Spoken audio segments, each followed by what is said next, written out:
আসসালামু আলাইকুম, সবাই কেমন আছেন? নিশ্চয়ই ভালো। অবশ্যই দেখছেন যে এটা হচ্ছে পেঁপে বাগান, আর পেঁপের ভুঁয়ে কলা আছে এবং এখন পানি দিচ্ছি। আর পেঁপে দেখেন কি পরিমাণে গাছে ধরেছে। এই যে গাছে শুধু পেঁপের ধরাটা দেখেন। আমি যে জাতে বীজ করি সে জাতের বীজ ফের করেছি। আর এখন হচ্ছে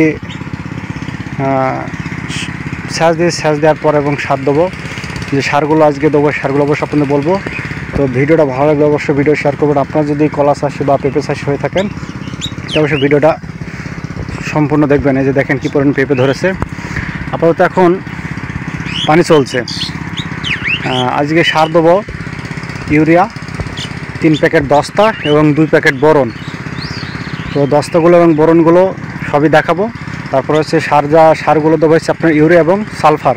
আর কোনো সার আমি দেবো না। তারপরে কুপানোর মধ্যে যে সার দিয়েছিলাম, যে কুপানোর ভেতর সার দেওয়া হয়েছিল, আর অর্ধেক কেবল অর্ধেক পানি দেওয়া হয়েছে এবং আরও বাকি আছে, এগুলো বাকি আছে। আর বেশ সার যখনই সার পড়বে তখন দেখা যাচ্ছে এই পেঁপেগুলো মোটা হয়ে যাবে।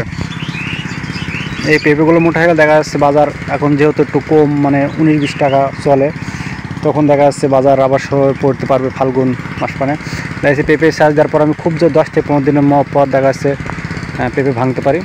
আশা করি আমার ভিডিওটা ভালো লাগলে ভিডিও শেয়ার করবেন। ধন্যবাদ সবাইকে।